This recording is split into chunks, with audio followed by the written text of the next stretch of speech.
I can't get in here.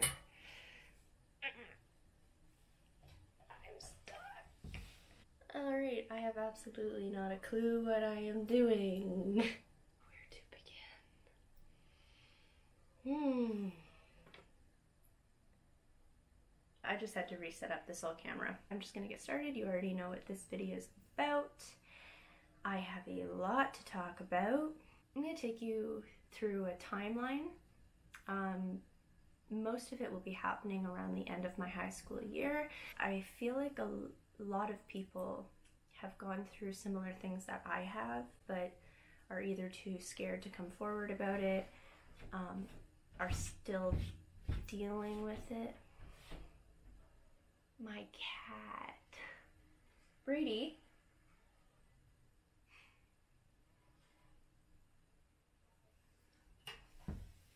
I just want to get my message out there, share my experiences with you, because there are so many people out there that will benefit from relating to another person's story and take some advice and tips and apply it to their own life, because the truth is the world can be kind of cruel sometimes and it's unfair, and a lot of the time bad things happen to really good people, and I have not a clue why that happens, but you can overcome it.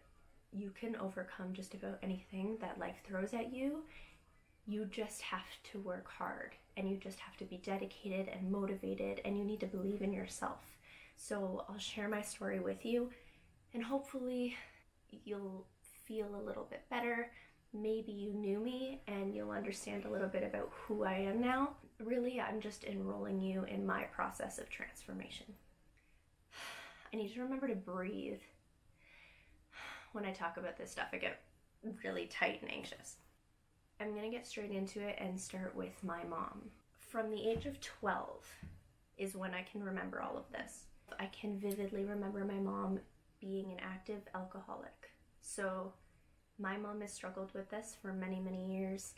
It started at a young age. I remember being at a friend's house when I was young, and I used to think that she was acting weird because she was a smoker, and I used to always blame it on her smoking, and I would say, stop smoking, it's bad for you, you always act funny, and she would yell at me, and it was really unstable and unhealthy and a bad environment to grow up in.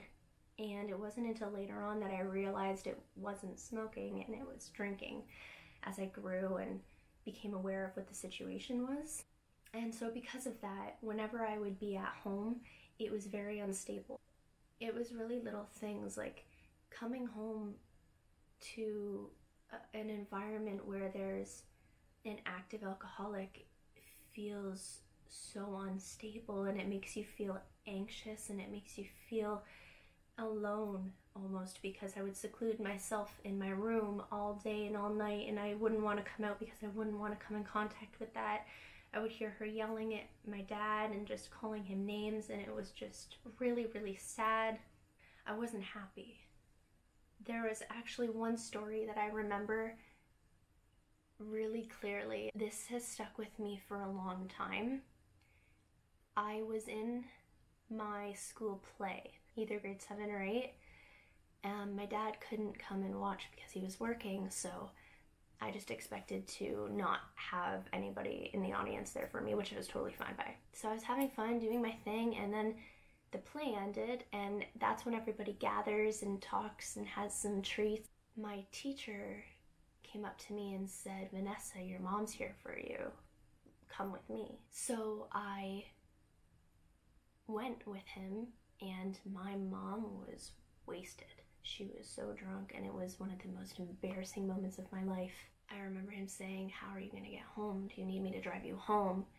And I said, no, it's fine, we'll take a taxi, it's fine, like, I have this. And my mom, for some reason, when she came, was so angry with me. She was so mad, and she kept saying she was looking for me and didn't know where I was, and it made no sense at all. My teacher gave me his phone number, and he told me that I had to call him when I got home so that he knew I got home safe.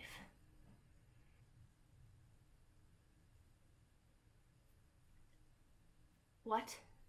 What kind of kid has to go through that?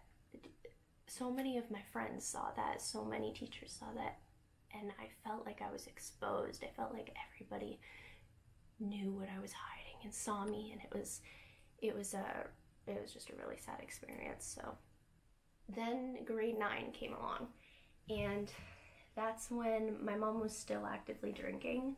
She was going in and out of rehabs for many years, but it was very fast relapses. That led me to be very unfocused in school. Grade 9, out of all of the years there, was my best year, but I still struggled to focus. I didn't do homework because I couldn't keep my mind straight and focused on one task at home.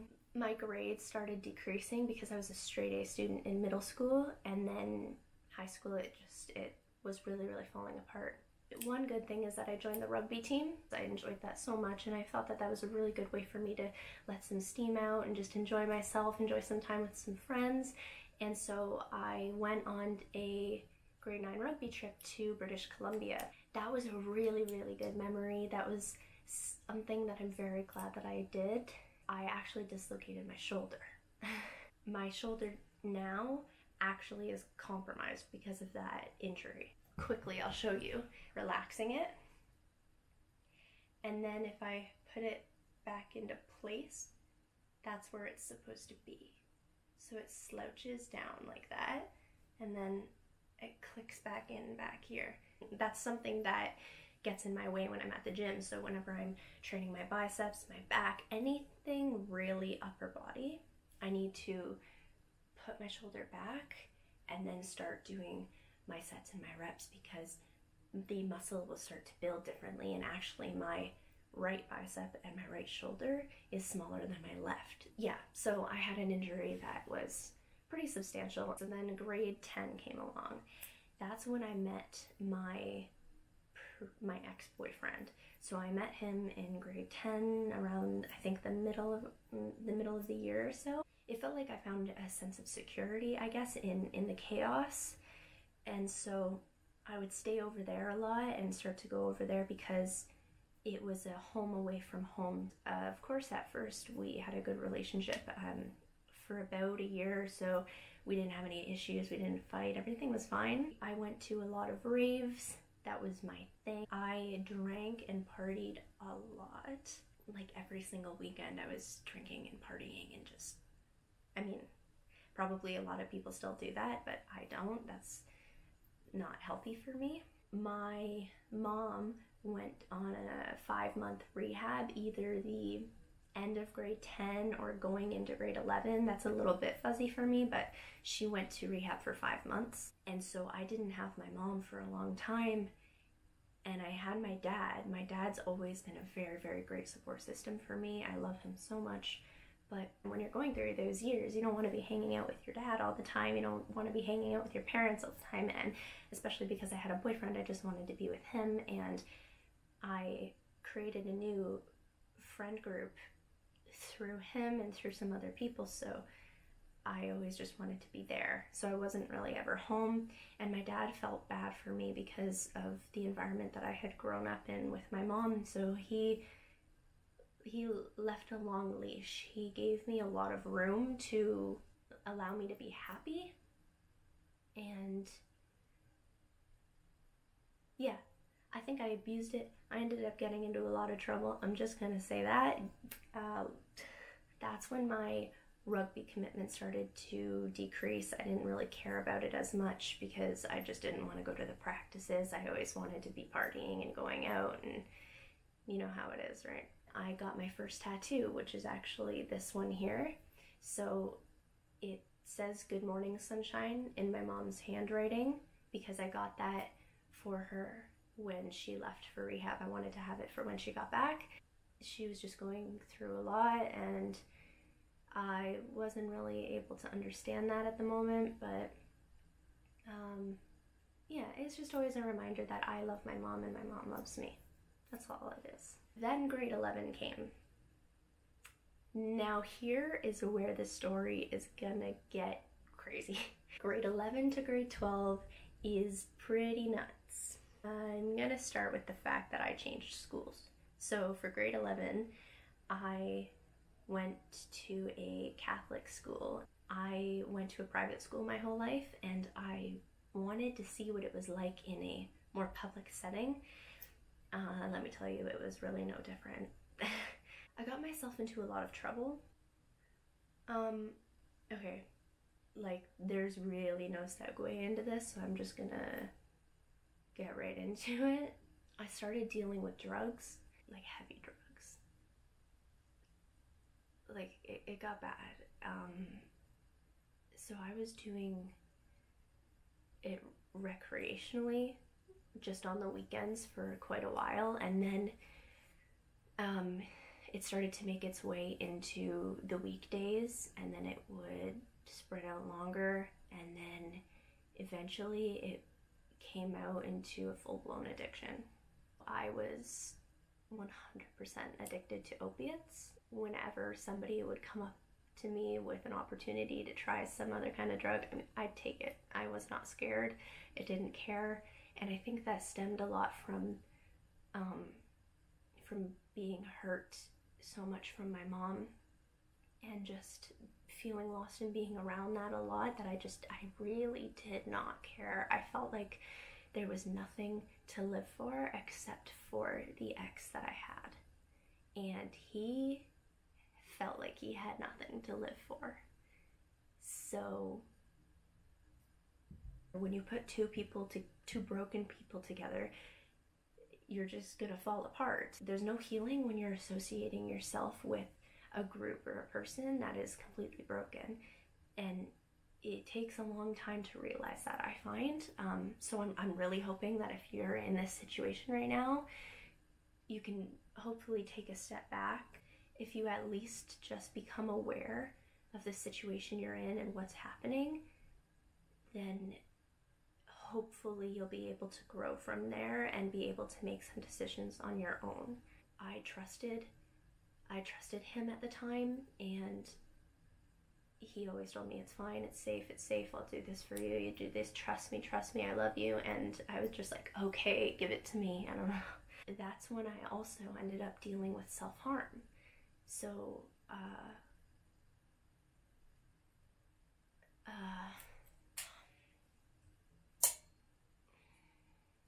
that was definitely stupid. That didn't help whatsoever. It never does, and it was something I was very self-conscious about. I didn't want people to know. I'm gonna explain a very short story to show you how unhealthy relationships can be and how twisted people's minds can get. My ex would send me photos of him hurting himself and tell me that if I didn't come over, he was gonna kill himself. And this would be at like 2 in the morning on a school day. I would get calls in the middle of the night waking me up with, I'd have him on the other line having an anxiety attack or freaking out for some reason, saying that he needs me and he's not gonna live without me, and that the only way he'll survive is if I come over. And at the time I was like, are you kidding me? Like this can't be happening, or like, I don't understand. I can come over tomorrow. I'll be there in the morning if you want. It's not a big deal. Just go to bed. Everything will be fine. I'll be there tomorrow. And he said, no. I felt like I had no control over my own life. And I felt like I had to be the person to control his. It went on for a long time. And so that's when the relationship started becoming very mentally abusive. A lot of different situations that were very similar to that would happen on a regular basis. I'd be in class at my new school, and he would make me leave my classroom to send him photos that I was at the school because he always thought I was cheating on him. I have not a clue why. I never did. I never even gave him a reason to think that, but that was the way that I was being treated. I was being treated like I was a liar and like I was unfair, and so I would leave. I'd leave class. I would send him photos. I would answer 50 phone calls in 2 hours. And that was yet just another barrier for me actually learning in school. And I struggled a lot. Then he was unhappy with the people that I made friends with and was trying to convince me that I needed to go back to the high school that I was at previously.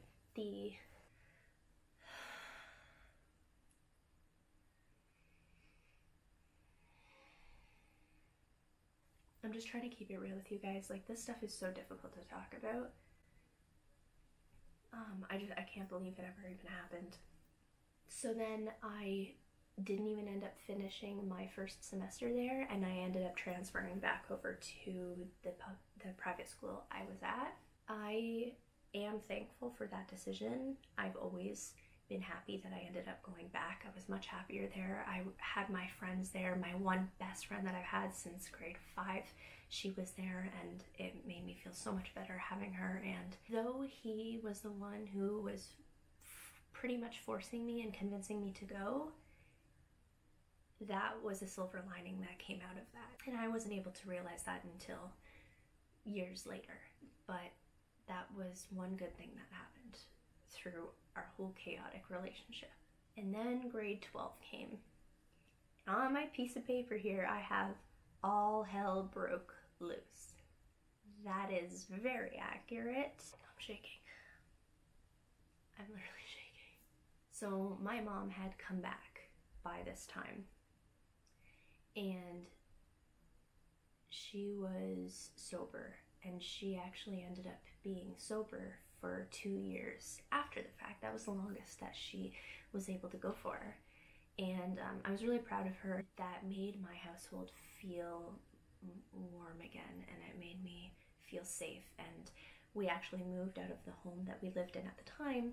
I decided to live with her rather than my dad because they split up.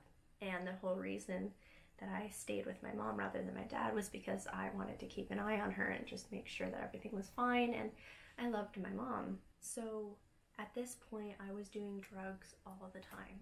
I was skipping class to do them, and sometimes I would even go to class high.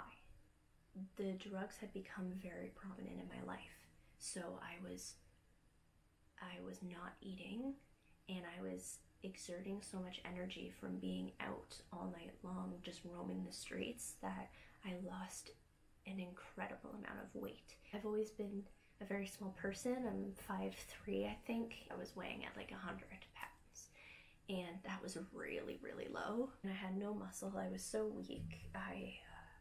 My mental clarity was garbage. That just made me, worse and worse grades and skip more and more classes. And I was actually pretty mean to some of my friends. I would ditch my friends and I wouldn't hang out with people, and I was up all night not getting any sleep.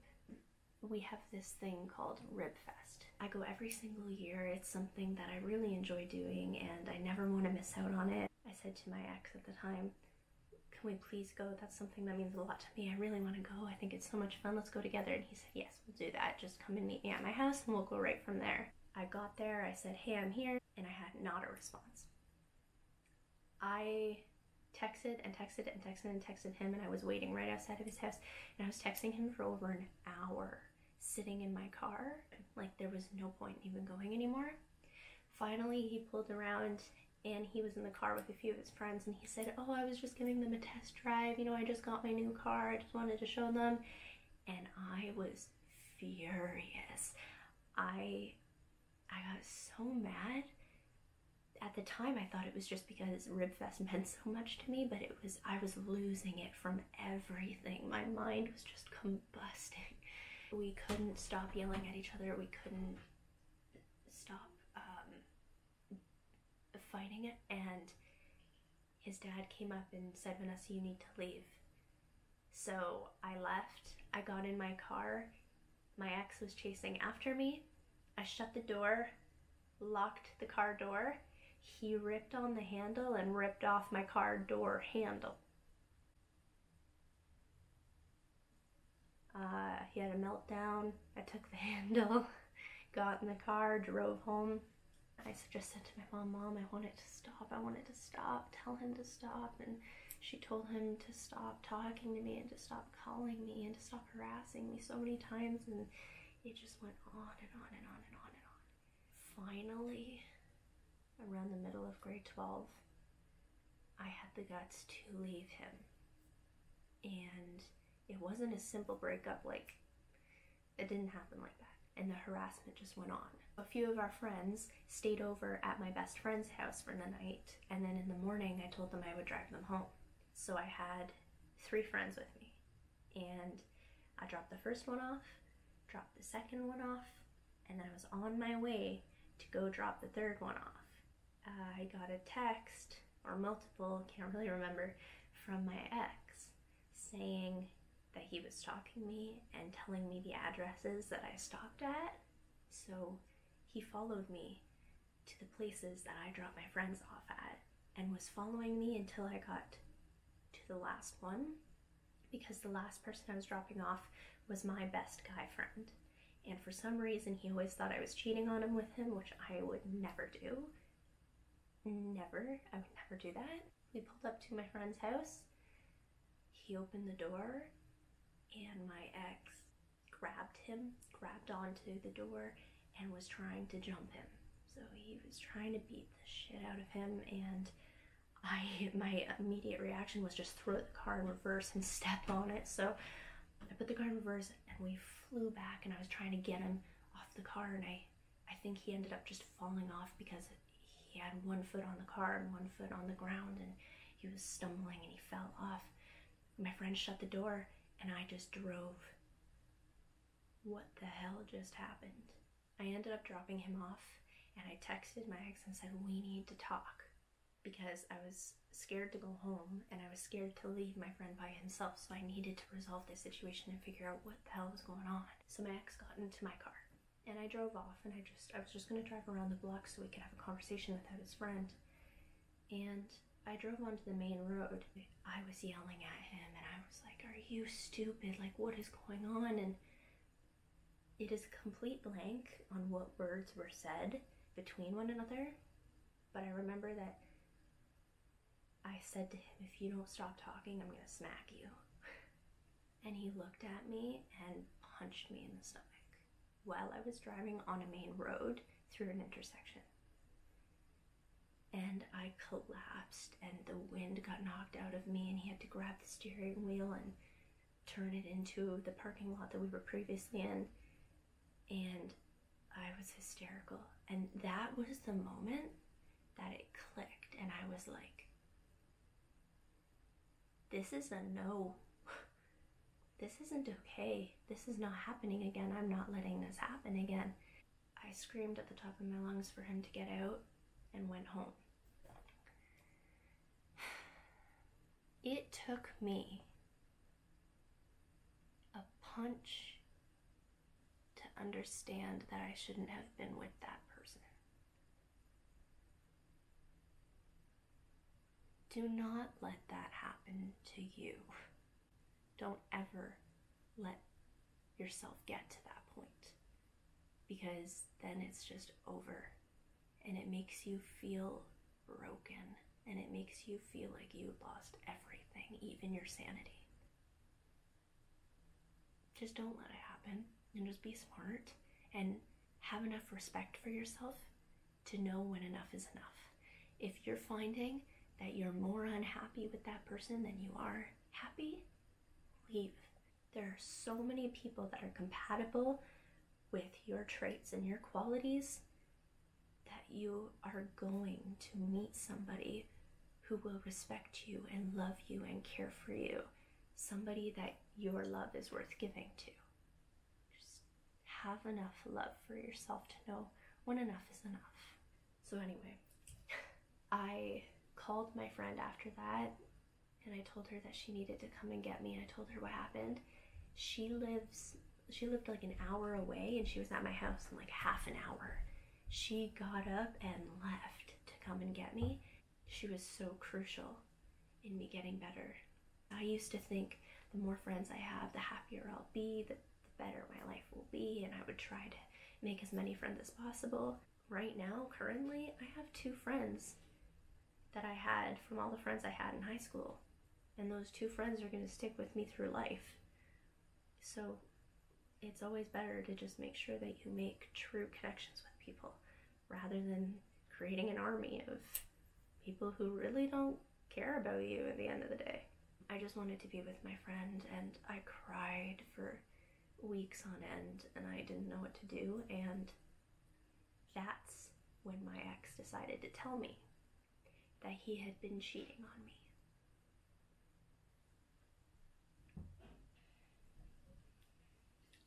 There was 1, 2, 3.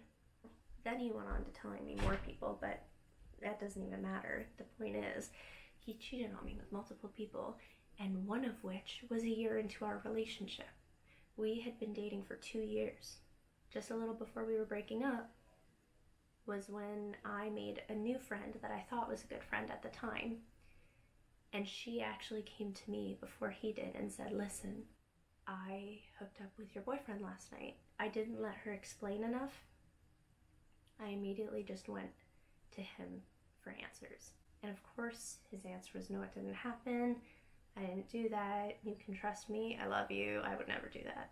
I felt like I owed it to him to trust him, because I felt like it's important to have trust and to have faith in a relationship.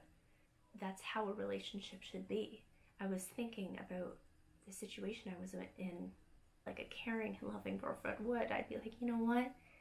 I'm going to give you the benefit of the doubt because I love you, because I trust you, because you are in my life for a reason, right? It all made sense now. The reason that he was telling me to send him photos of where I was when I was in school and to prove things to him all the time and asking me if I'm really lying was because he was always cheating on me. He was never being truthful. So why would that give him any reason to think that I was being truthful? It doesn't. That's all I'm saying. So then once we broke up, I sobered up. Yeah, I wanted to stop for a long time, and I was trying to take measures in order to stop, but it's very, very difficult to stop a bad habit when the person you love or somebody that you're interested in or somebody that you see a lot is also doing that bad habit. I got on a medication to help me with my withdrawal symptoms, and I got off of it. And I did that by myself, and I stayed clean. I did it. It's 100% doable if you actually care. You have to put the work in. You have to be dedicated. You have to be patient. You have to try. You have to try. It is only up to you to quit something. There is nobody that can help you except yourself. People can coach you. People can be there for you. People can give you empathy and support. 100% you need that. But ultimately, if you're going to stop and you're going to stick, you have to stop on your own. You have to want to. And you have to understand why you need to and the kind of life that you can have after stopping. There is more than that life out there for you. Because one thing that I've learned is that whatever you are, if you're, let's say you're depressed all the time, there's going to be a lot of bad, negative, sad things happening around you in your world. If you're optimistic all the time, there's going to be a lot of sunshine and happy things and positive things going on for you. If you're doing drugs or drinking or dealing with an addiction, that same quality in people or in things or in life is going to surround you, and it's going to be very hard to get away from.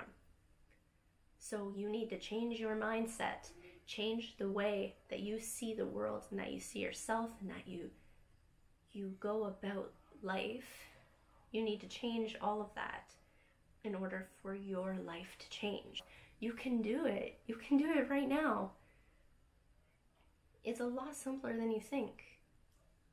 All it is doing it. Stick to the commitment. Don't let up. You're strong. You can do it. And then finally, it stopped. Numbers were blocked. things were erased. It was just, eventually we moved on. Near the end of grade 12, just before prom, I met my current boyfriend I have today.